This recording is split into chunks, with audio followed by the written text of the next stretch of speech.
Welcome back to ESL Drill. In today's lesson, we'll discuss how to use passive voice. We'll also learn how to change a sentence from active voice to passive voice. If you are ready, let's begin. Okay. The first thing that we need to learn is understanding how active voice works and then how passive voice works. Look at this here, AV active voice. Now, we have a sentence here. Hari sells books, and here passive voice, books are sold by Hari. Now if you look at this sentence here, Hari sells books, we have three things here. This is Hari, that is the subject, and sells is the verb, books is the object. Now we understand that here subject Hari does the action. He is the doer of the action. Now, look at this passive voice sentence. Books are sold by Hari. Both of them give the same meaning. Then why do we have the difference? The difference here is this one. Subject receives the action here. This is different from this. Now here subject does the action, performs the action. Here books, the subject receives the action of the verb are sold. Okay, how can we identify the object? I have a tip for you. Here is how you can find the object of a verb. The thing that you need to do is this. Question the verb with the words what or whom. If you question the verb with what or whom, the answer that you get is the object of the verb. The answer can be a single word or sometimes more than a word. Let's apply this here. Let's get back to this sentence here. Hari sells books. Now in this sentence, Hari is the subject, sells verb. Now how can you find the object? Let's question the verb using what first. Hari sells what? What does Hari sell? The answer is books. That is the object of the verb sells. Okay, now that is how we can find the object of the verb. And then what else can we talk about when it comes to the object, identifying the object of the verb? See here, why should we do that first? If the verb in a sentence has an object, that verb is called transitive verb. Look at this here. This verb sells has an object called books. So this verb sells is transitive verb. And there is another term called intransitive verb. Now intransitive verb is a verb which does not have an object of its own. How does that make a difference here? Now how can it be useful here? It's simple. A transitive verb has passive voice, but an intransitive verb does not have passive voice at all. The reason is this. If you have no object here, if a verb has no object, we cannot write that object as or use the object as the subject in passive voice. So it cannot have a passive form. I hope you understand this. Now let's get into further details. By the way, when to use active voice and when to use passive voice. We know when to use active voice. That's what we naturally do most of the times. Let's see when to use passive voice. Look at the first point here. We use passive voice when the doer is not known. Doer of the action is not known. Here we know the doer of the action, Hari, we use passive voice. And when we don't know the doer of the action, we use passive voice. Take a look at this example here. The chair was broken. We have not mentioned who that person is. I mean the doer of the action. We don't know who broke the chair. So we say the chair was broken. Here the doer is unknown. And look at the second point here. We use passive voice when the doer is not important or when the doer is unimportant. Okay, look at this example. I was told about her promotion. Who told me? I'm not sure. Or that's not important here. That's not important. So I was told about her promotion. We very casually say this one. If somebody comes to us and then says, you know what, I got a promotion. Oh, I was told about that promotion. You know, she got promotion. Oh, yes, I was told that she got promotion. Who told you? No, we don't know that. Or maybe that's not important here. Now, number 3, when the doer of the action is obvious, clear, evident, apparent. So, we know the doer of the action. The listener knows the doer of the action. Everybody knows the doer of the action. Do we need to mention it? No need. We use passive voice. For example, the criminal was caught. Now, in this, the criminal was caught. We know by the police. We need not say the police caught the criminal. The criminal was caught. Because everybody knows the doer of the action. No. Who is the doer of the action? The police here. We need not mention. Now, let's get into further details. By the way, we have learned how to use passive voice, when to use passive voice, then how can we change or transform a sentence from active voice to passive voice. Let's see this. There are a few rules, simple steps. First thing, identify subject, verb and object. Now, by looking at a sentence, we can easily understand the doer of the action. Here, the subject, doer of the action is Hari. And we also, we can also understand the verb easily. Now, sells is the verb here. The same way we have to identify subject and verb and then the object. I have already discussed that rule, that idea with you. As to how to find the object of a verb. Okay, you can apply that rule and then identify the object. It's easy. And the second step is identifying tense. This is very crucial, very important. If you do not know the tense structures, you cannot proceed further. So make sure you have the proper understanding of tense structures. So you have to identify the tense, and the next one, use object as subject. Just like this here. We have object books here, and then we use that as the subject here in the passive voice sentence. And then use appropriate be form. So after writing the subject, you have to use appropriate be form. We'll discuss that in a moment. Now here, let me tell you that this is the R. This R is the appropriate be form here. Because books is plural and this is singular, we use R. Okay, how can we use appropriate be form? Again, this is based on tense understanding. Understanding of tense structures. See here, let's get back to this here. These are the be forms. We have to choose appropriate be form. If the given sentence is simple present tense, use am or is or are. If the subject is I, we say I am. If the subject is he, she, it, we say is. If we have other ones like we, you, they, we use we are, you are, they are. Now, that's it. That is how you choose appropriate be form. If the given sentence is simple past, use was or were. Was with singular ones, were with plural ones. Okay?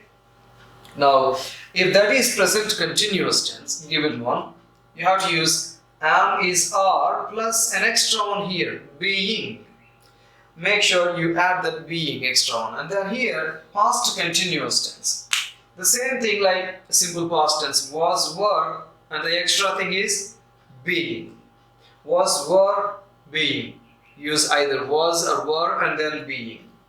And this is simple here. Present perfect, past perfect and future perfect.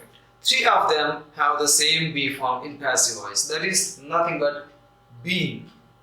B-E-E-N, being. And we have another thing here, modal verbs. Now when you have modal verbs, by the way, I think you have an idea of what modal verbs are. Modal verbs are like will, would, shall, should, can, could, may, might, must, Now, if you have any of these modal verbs in the given sentence, active voice sentence, write the same modal verb in passive voice and add be, and we can move on to the next step. The next step is use verb 3, that is also called the past participle form of verb. Use verb 3. This is the key in passive voice. You know what? You have to use verb 3 in every sentence in passive voice. Okay, next, add by. Sometimes it changes. Sometimes you get a preposition like with, sometimes at, like you say, I was vexed with her behavior, or I was surprised at the news. At, instead of by, we use at, with, like that. So most of the times we use by, and we write the doer. And when we write the doer, if that is a name, we can use it directly, or if it is a pronoun, I have a few details here. If you have I in the place of like this, Hari, I sell books, this I becomes me when it goes there. And if you want to change me, it becomes I. I becomes me, me becomes I. We, us.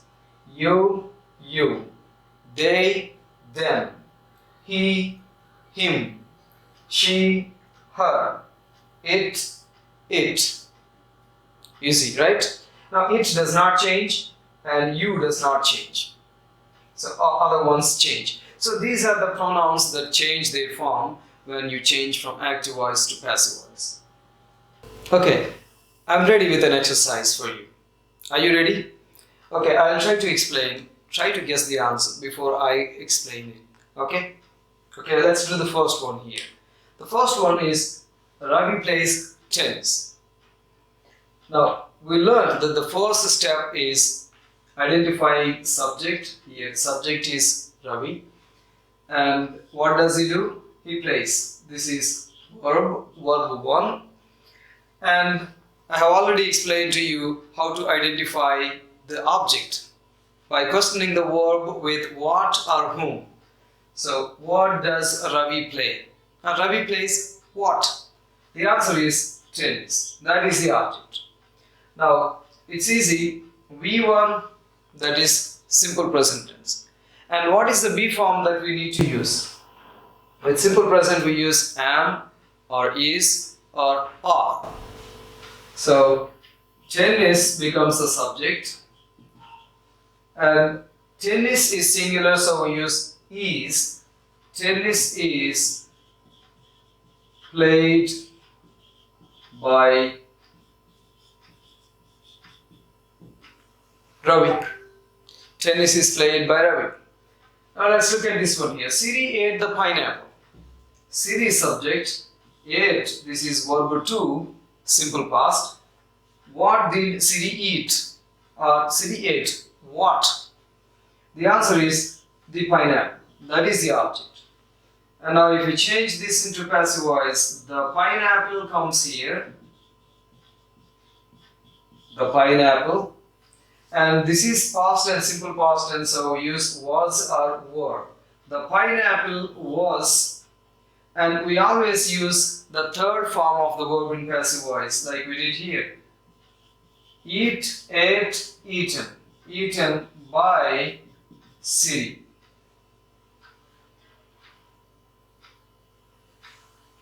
Next, number 3. You will see it. You is the subject. Will see verb. It is the object. Because you will see. What will you see? The object is it. And it becomes the subject here. Again, look at this here. This is simple future tense, but this comes under modal verbs. Will is a modal verb. When we have modal verb, use the same modal verb and write be or add be. It will be seen by you. Simple. Let's look at this one here. He is learning English. He, subject, is learning is verb. What is he learning? English is the object. Now, English becomes the subject here. Again, this is present continuous tense, so we have to use am, is, are, one of them plus being. Now, English is singular, so we use is. English is being, and we use the third form, learnt by him. English is being learnt by him. Shall we look at the next one? Number 5. Sudha was painting the door. Sudha is the subject. Was painting is the verb. What was Sudha painting? The door. This is the object. See, we have two words here.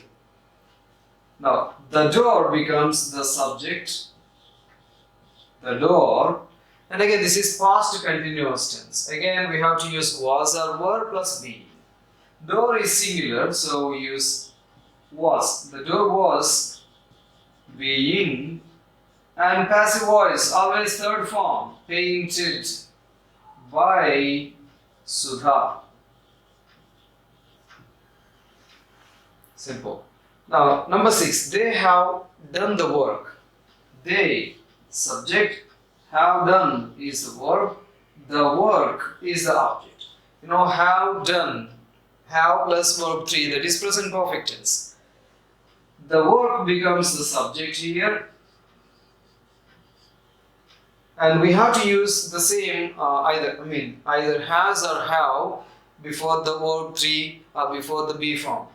The work is singular, so we use has. If the subject is plural, we use have.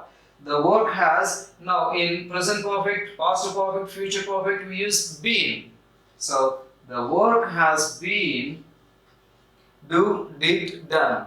We have to use verb 3, but the good thing about perfect tenses is that we have V3 in them, in the sentences. So no need to worry about the third form of the verb because we have it there. The work has been done by they becomes them. We discussed the pronoun change. They becomes them. That's it. Now, number 7. He had eaten dinner before I came. Now here, before I came, need not be changed. It cannot be changed. So focus on this. He had eaten dinner. He is the subject. Had eaten is the verb. And dinner is the object. Because when we question, what had he eaten? The answer is dinner. Had, again, perfect tenses. Be form is been. Dinner had been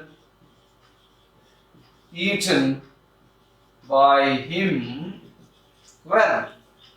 Before I came. So you can write this exactly. Before I came. Now number 8. I will have seen it. I is the subject. Will have seen is the verb. It is the object. This is future perfect tense. Will or shall have plus verb 3 past participle. Now it becomes the subject. It will. It does not change. Have does not change because we can't say will has or shall has. It's always will have. So it will have, and perfect tense be form been. It will have been seen is already V3. It will have been seen by me. Number 9. Move the chair. This is different. There is no subject here. What can we do with such sentences? Simple. If you have no subject with such sentences, begin your passive voice sentence with let. Because we have only move, that is verb. The chair, move what? The chair, that is the object. So let, now bring in the object here. Let the chair, now we use be. No other be form, just be. Let the chair be moved. That's it. There's no subject, we don't say by somebody. Let the chair be moved. Now, number 10. Please sit here. This is different. Okay, how can we change this? Easy. See here, when we say please to somebody, it means I request you. When we say please to somebody, it means I request you. If you change this into passive voice, this is what you get. You are requested. You need not write by me. You are requested by me. You need not write because you are speaking to that person. So you are requested. So please can be changed into you are requested. And we have verb 1 here. So just join the remaining part of the sentence with to. If this is negative, you have to use not to. Because this is positive, we use to. Now, please becomes you are requested to sit here. You are requested to sit here. If it is like, please don't sit here, you can say, you are requested not to sit here. Simple. Get out. This is an order. To suggest that it is an order, I used an exclamation mark at the end. Get out. How can we work with this? Again, simple. Please means I request you. Get out means I order you. And I request you changes to you are requested. I order you changes to you are ordered. So, you are ordered to get out. No need to use exclamation mark at the end. Now, number 12. He slept there. Let me see how many of you can do that. I'm sorry, it doesn't have passive form. The reason is, he slept here. Here, slept is intransitive verb. Intransitive. Why? We discussed earlier that an intransitive verb is a verb which does not have an object of its own. And such verbs do not have passive form. Now, you may think that there is the object here. No, whatever the word that is at the end of the sentence is not the object of the verb. We need to find the object of the verb here. Now, how can we find? By questioning what? By questioning the verb with what or whom. Let's try that. He slept there. What did he sleep? What did he sleep? No way. Let us try whom. Whom did he sleep? That's ridiculous, silly. But let us try the other one. Where did he sleep? There. We get the answer. But where is not in our list. We have to use only what or whom. So, actually there is an adverb. When we question where, the answer we get is adverb. I hope you have liked this video. I hope you have liked this lesson. If you have liked, please hit the like button, share it, and subscribe to the channel if you haven't already done that. Thank you very much.